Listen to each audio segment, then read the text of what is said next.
In this video I'm going to show you the full process in milling your own timber from logs using a bandsaw. I'm using a 3/4 inch 2 TPI blade for my bandsaw. You need the least amount of teeth on the blade so that it'll move the waste out of the way when it's cutting. If you have too many teeth on it, it'll bind. The other thing that you'll need is to make this sled. It's a really simple sled. It's just a piece of melamine in my case with some runners in there to fit in the miter grooves on my bandsaw, and this is so that the wood will be held securely so that it doesn't bind the blade when it's passing through. I've also added some paste wax to the table to make sure that it slides quite easily.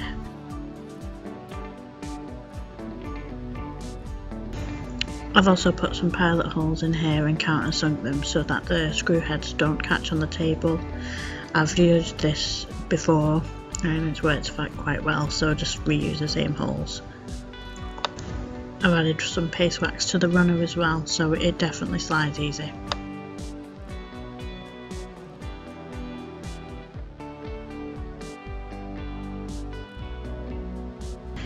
This is a simple jig, and there are more complex ones that you can find plans for on the internet.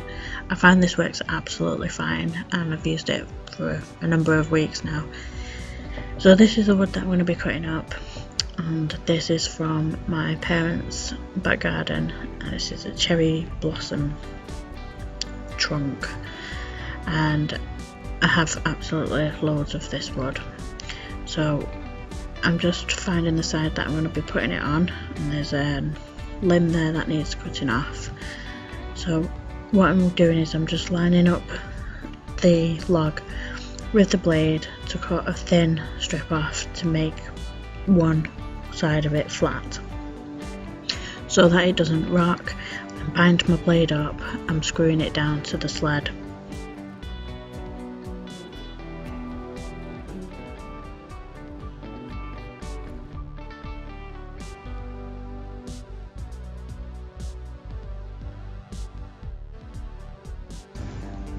I just used two about 30mm screws for this.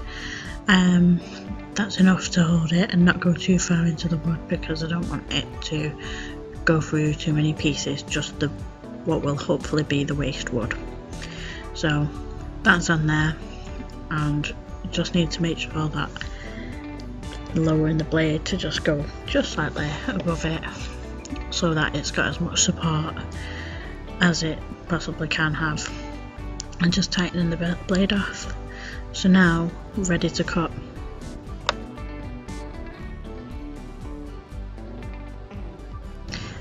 Now this bandsaw does make light work of these, so I'll leave it on the actual speed that it takes. I won't speed up the video.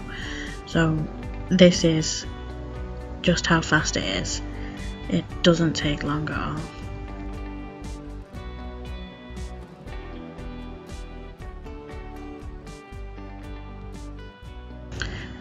I'm just putting a steady amount of pressure on it, making sure that my fingers are well out of the way when I get towards the end of the cut. I can use a push stick, but I find it quite awkward on these, and there's plenty of places that you can hold it without a push stick.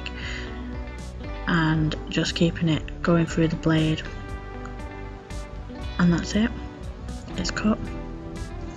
It goes through so fast. So just get rid of that arm there.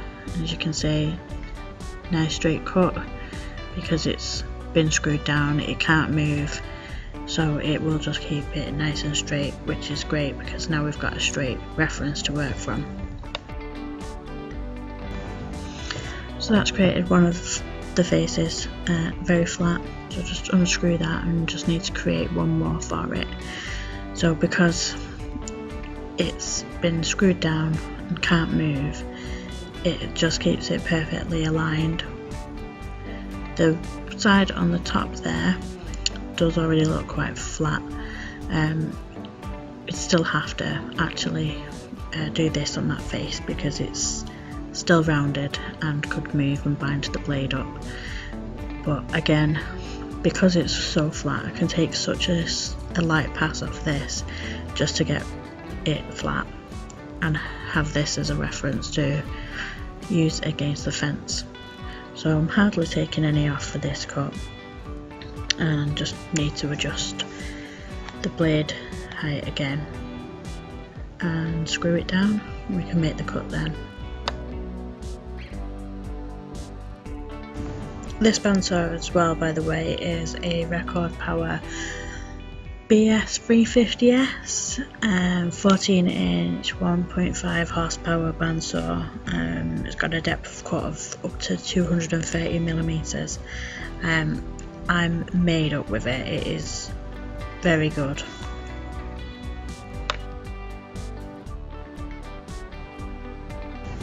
So again, it makes super light work of it. That is the actual speed. I've not sped the video up. It's just super fast. And that's the two angles that we need. So we've created a nice right angle there. So one will ride up against the fence and one will lay flat on the tabletop, and that will allow us to create perfectly flat boards.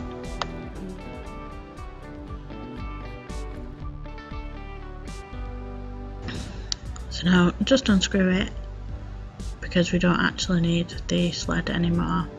We can get rid of this now. It served its purpose. Now we've got the two flat references, we can just go straight off the table itself. So as you can see there, it's got a lovely right angle. Just getting rid of any excess sawdust there. This creates such a mess, and I don't have any dust collection hooked up to this, which, if you are doing it, I highly recommend that you do.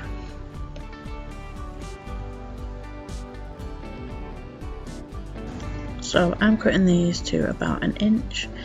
That's 25mm.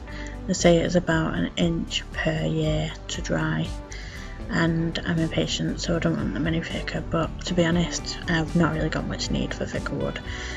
I'll probably even cut these down. So now that they're flat, we're just going to go straight against the fence. Again, won't speed the cut up. This takes about 33 seconds to get through the entire length of this board. It's really quick.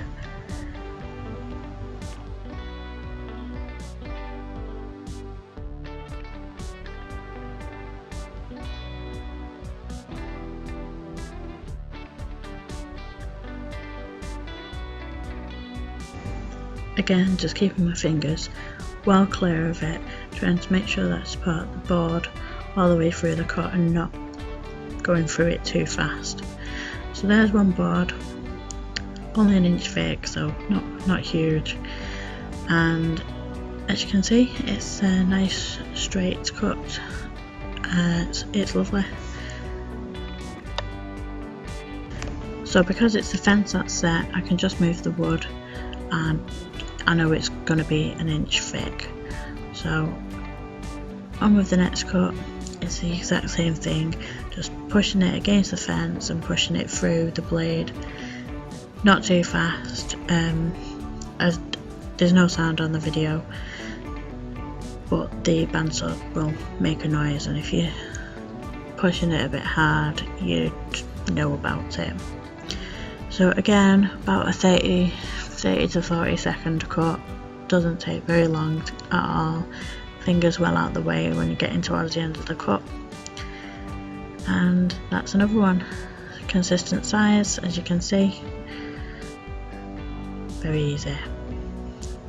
So the next piece that we're going to cut is actually through the very centre of it, and this is the bit of the wood that causes most of the cracking. This is the hardest part, and when this dries, it causes the wood to crack sometimes if it dries too fast, or because of it expanding, and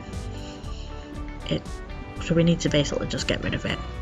So we'll make the cut as normal, exactly the same as we've cut the others, but we just need to get rid of the middle bit.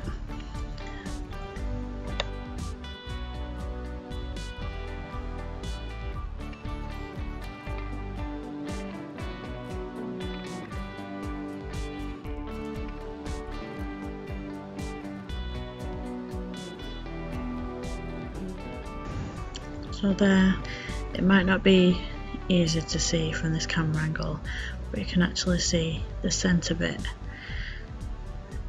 there, that big brown line on it, which is the centre. So we're going to get rid of that. I'll finish cutting the rest of the wood, but basically what we're going to do is get rid of that middle bit, keep that bit and that bit, but that bit's going in the bin. So it's a very small amount of waste, so I'll keep that to one side and cut the rest of the wood. And this is how much sawdust it generates. There's obviously a lot more. I'd opened the door by this point just to make sure that there wasn't too much sawdust inside the bandsaw, because I didn't have dust collection. But this is the finished cut up board, and I've got 10 pieces out of this, including these thinner ones.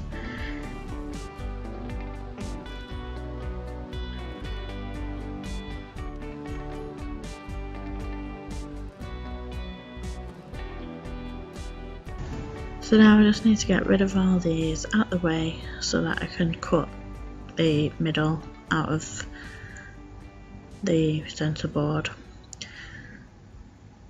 So I do have the straight face of the board either side, and then one edge, not this one, just realised what I've done, I need to flip it over.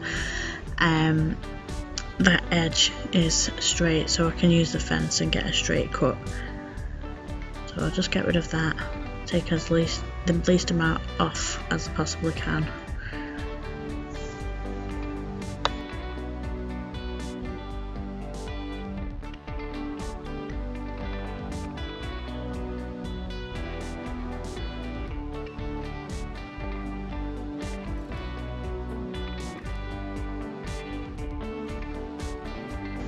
So cut both sides of it, and then the middle bit can just go in the bin. It's useless, and that's the waste from all that entire log apart from the branch. So in drying wood, it's important not to dry it too quickly. So this is chestnut end seal, and this is what I use to seal the ends of it. So it looks like glue, I suppose, or paint. It looks very white, but it does clear up. And what we're going to do is basically paint this on the end of the pieces of wood with an old paintbrush. Before we do, I'm just checking the moisture content of the wood with a moisture detector, and it's about 37% moist, 36-37%. They're all fairly consistent, and I cut some earlier this year.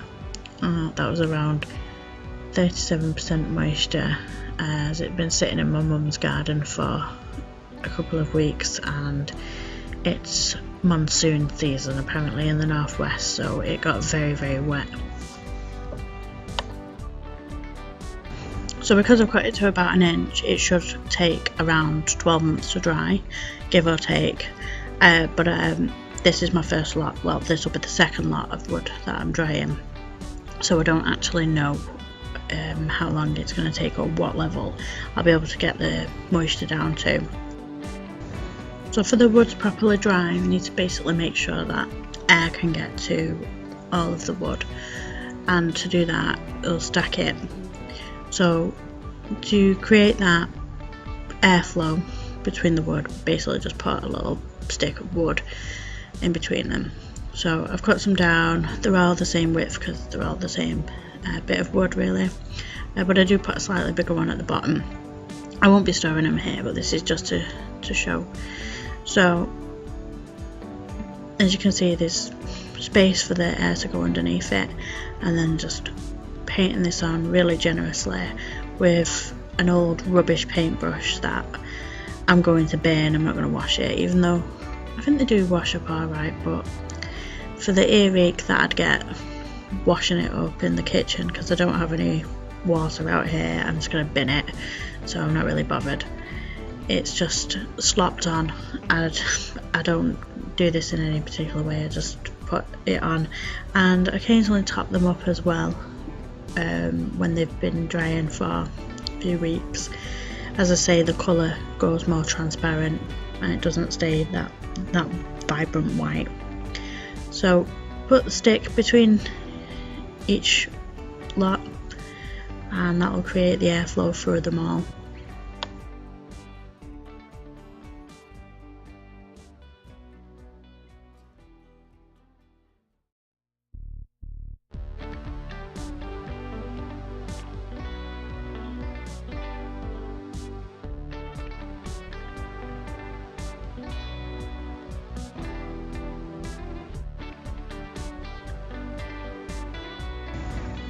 So there's plenty of room for the air to get under there and dry it all out.